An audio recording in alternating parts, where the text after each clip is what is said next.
और web series story experience to die for. कहानी शुरू करने से पहले अगर आपने हमारे चैनल को सब्सक्राइब नहीं किया तो सब्सक्राइब कर लीजिए और बेल आइकन दबा दीजिए। अगर ये वीडियो पसंद आए तो लाइक का बटन दबाना ना भूलें। इस कहानी की शुरुआत होती है सुजैन स्टोन से। टेलीविज़न पर आने के लिए वो हमेशा ऑब्सेस्ड रहती है। उसका सपना है कि एक दिन वो वर्ल्ड फेमस ब्रॉडकास्ट जर्नलिस्ट बने। उसने लैरी मैरेटो से शादी की। लैरी का फैमिली बिजनेस रेस्टोरेंट है। इस बिजनेस के थ्रू सुजैन अपने आप को फाइनेंशियली स्टेबल रखती है। इसके साथ उसने एक लोकल केबल स्टेशन पर काम करना शुरू किया है। इस स्टेशन का नाम है WWEN। यहाँ वो पार्ट टाइम जॉब करती है। उसे उम्मीद है कि इस जॉब से वो सक्सेस की ऊंचाइयाँ चढ़ेगी। लैरी ने जब पहली बार सुजैन को देखा था तब वो उसे देखते ही शादी के लिए प्रपोज करना चाहता था। उसकी सिस्टर जेनिस ने उससे पूछा था कि आखिर उसे इस लड़की में क्या खास दिखता है। लैरी ने कहा वो डॉल के जैसे खूबसूरत दिखती है। इस पर जेनिस ने उसे समझाते हुए कहा हम डॉल देखकर आकर्षित होते हैं, उसे किस भी करते हैं, पर डॉल कभी हमें वापस में किस नहीं करती। लैरी जेनिस से कहता है कि सुजैन कितनी इनोसेंट और स्वीट लगती है। यहाँ में जेनिस के बारे में पता चलता है कि वो प्रोफेशनल आइस स्केटिंग फील्ड में करियर बनाना चाहती है। फ्रेंच में जेनिस बता रही है कि एक टाइम पर लैरी, जेनिस और सुजैन एक साथ थे। तब सुजैन जेनिस के चेहरे पर कमेंट पास कर रही थी। उसका कहना था कि जैसी जेनिस की शक्ल है इससे वो आइस स्केटिंग ही कर सकती है। जेनिस ने सुजैन को कोई जवाब नहीं दिया। इन सब के बाद लैरी और सुजैन की शादी हुई। शादी के बाद जब सभी फैमिली मेम्बर्स मौजूद थे तब सुजैन ने कहा कि वो सबको एक गुड न्यूज़ देने वाली है। सबको लगा कि सुजैन इस फैमिली को बच्चा देने वाली है, पर सबकी गलतफहमी दूर हुई तब जब उसने बताया कि उसकी जॉब WWEN में लगी है। इस तरह सुजैन ने जॉब करनी शुरू की। ये जॉब भी उसे ऐसे ही नहीं मिल गई। जॉब शुरू करने से पहले उसने एक शख्स का रेफरेंस निकाला जो कि मीडिया लाइन से ताल्लुक़ रखता था। वो बूढ़ा शख्स कहता है कि सुजैन मैसेंजर के तौर पर काम कर सकती है। वो बातें करते हुए सुजैन के बॉडी पार्ट्स को टच करता है। सुजैन उसके इन एडवांसेस को एक्सेप्ट करती है। वो कहता है कि मैसेंजर के तौर पर काम करते हुए भी कई लोग आगे बढ़ चुके हैं, कई लोग जर्नलिस्ट बन चुके हैं, सुजैन भी बन सकती है। फिलहाल सुजैन को मीडिया में जॉब चाहिए, इसके लिए वो कॉम्प्रोमाइज़ करने को तैयार है। रात को जब वो देर से घर आती है तब लैरी जो बेड पर सो रहा था वो उससे पूछता है कि अब तक वो कहाँ थी। सुजैन कहती है कि उसे नींद नहीं आ रही थी। अगली सुबह उस शख्स के बताए अनुसार मीडिया ऑफिस पहुंचती है। यहाँ ग्रैंट है। ग्रैंट कहते हैं कि उसे सिर्फ मेल्स रीड करना है और कॉल्स रिसीव करने के लिए ही काम मिल सकता है। सुजैन फिलहाल इस काम के लिए रेडी है, पर अपने आप को वो एक फेमस जर्नलिस्ट मानती है। वो कहती है कि जो लड़की ये काम कर रही है वो कोई मामूली लड़की नहीं है, वो तो एक फेमस जर्नलिस्ट है जो मैसेंजर के तौर पर काम कर रही है। उसकी इन बातों को सुनकर ग्रांट और जॉर्ज उसके जाने के बाद आपस में उसका मजाक उड़ाते हैं और उस पर हंसते हैं। रात को लैरी जब सुजैन के करीब जाने की कोशिश करता है तो सुजैन उसे अपने से दूर कर देती है। इस समय उसे सिर्फ अपना एम्बिशन दिख रहा है। अगले सुबह वो देखती है कि किसी ने एक गिफ्ट भेजा है। इसमें एक पेट है। सेंडर ने इसमें लिखा है कि वो सुजैन के प्यार के लिए अपनी जान भी देने को तैयार है। ये गिफ्ट उसी बूढ़े शख्स ने भेजा है जिसने सुजैन की जॉब लगवाई है। ऑफिस में भी सुजैन मैरिट कहलवाना पसंद नहीं करती, बल्कि उसे तो अपने ओरिजिनल टाइटल सुजैन स्टोन कहलवाना पसंद लगता है। ऑफिस में सुजैन रिपोर्ट पर रिपोर्ट ग्रांट को देते जाती है। ग्रांट भी अब उसके ओवर एक्टिव होने की वजह से परेशान है। सुजैन की ज़िद और उससे परेशान होकर ग्रांट ने उसे प्रमोशन दे दिया।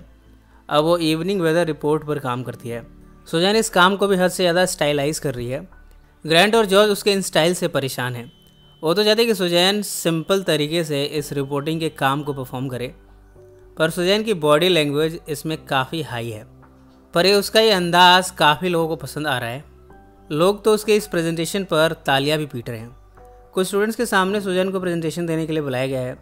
उसे रिपोर्टिंग के बारे में सबको इसके गुर सिखाने हैं। यहाँ जब वो बोलना शुरू करती है तब स्टूडेंट्स उससे बोर होते हैं। यहाँ भी वो अपने आप को काफ़ी स्टाइलाइज करती है। कुछ दिनों बाद लैरी सुजैन से कहता है तुम अपना करियर छोड़ दो, हम अपनी फैमिली को आगे बढ़ाते हैं, तुम मेरे रेस्टोरेंट को चलाने में मदद करो। ये सब सुनकर सुजैन साफ इनकार कर देती है। इसके बाद उसने अब लैरी से छुटकारा पाने का प्लॉट तैयार करना शुरू किया है। आजकल वो एक हाई स्कूल सब्जेक्ट पर एक टीवी डॉक्यूमेंट्री पर काम कर रही है। इस डॉक्यूमेंट्री का नाम है टीन स्पीक आउट। अपने स्टूडेंट्स में से एक जिमी एमेट को वो सेड्यूस करती है। इसके बाद वो जिमी और उसके दोस्तों रसेल और लीडिया को मैनिपुलेट करना शुरू करती है। लीडिया काफ़ी शाई किस्म की है। यहाँ सुजैन इन तीनों को लैरी को मारने के लिए मैनिपुलेट करती है। ये तीनों इस बात के लिए राजी हो जाते हैं। रसेल और लीडिया की हेल्प से जिमी ने अल्टीमेटली मर्डर कर ही दिया। पुलिस इस मामले की छानबीन करना शुरू करती है और टीन स्पीक आउट के क्लिप्स को देखते हैं। इसमें वो सुजैन को टीन स्कूल में देखते हैं। इससे पुलिस को अंदेशा होता है कि सुजैन और जिमी के संबंध है। इसके बाद हम देखते हैं कि पुलिस ने इन टीन्स को अरेस्ट कर लिया है और इन्हें उस क्राइम से कनेक्टेड बताया है। पुलिस भी इन टीन्स को मैनिपुलेट करना शुरू करती है। इनमें लीडिया पुलिस की बात से राज़ी हो जाती है, उसने डील की है। इसके तहत वो पुलिस की दी गई फ़ोन टैपिंग वाले वायर को पहनेगी और सुजैन से मिलकर कम्युनिकेट करेगी। इस जाल में सुजैन फंस गई है। वो लीडिया से बातें करते हुए रिवील कर देती है कि उसका हाथ था लैरी को मारने में। अब पुलिस के पास एविडेंस है। सुजैन को अरेस्ट किया जाता है, पर वो आर्गुमेंट में कहती है कि पुलिस ने उसे इंट्रैप किया है। इसके बाद हम देखते हैं कि सुजैन को बेल पर रिहा कर दिया गया है।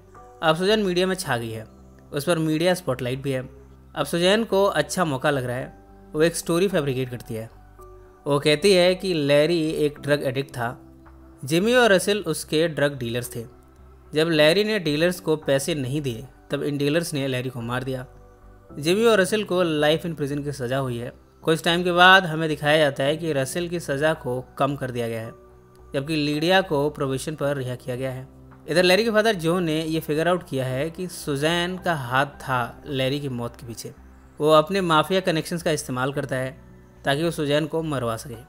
इसके बाद एक हिटमैन सुजैन से मिलता है जब वो कार में अपने पेट वॉल्टर के साथ है। वो हिटमैन उसे कहता है कि वो उसे कुछ दिखाना चाहता है। सुजैन बड़े स्माइलिंगली इसके साथ जाने को तैयार हो जाती है। हिटमैन उसे बर्फीली वादियों में ले जाता है। सुजैन पूछती है कि आखिर हम कहाँ जा रहे हैं। हिटमैन कहता है कि वो उसे कुछ न्यूज़ देने वाला है जो उसके काम आ सकती है। यहाँ हिटमैन सुजैन को मार कर फ्रोजन लेक में प्लेस कर देता है। इसकी खबर वो जो को भी देता है। इसके बाद लीडिया को नेशनल अटेंशन मिल रही है। वो इस केस के दौरान अपनी स्टोरी बयां करती है। वो कहती है कि किस तरह सुजैन ने उसे मैनिपुलेट किया। इस इंटरव्यू की वजह से वो एक सेलिब्रिटी बन चुकी है। जिमी अभी भी जेल में है, जबकि रसेल की सज़ा कम हो चुकी है।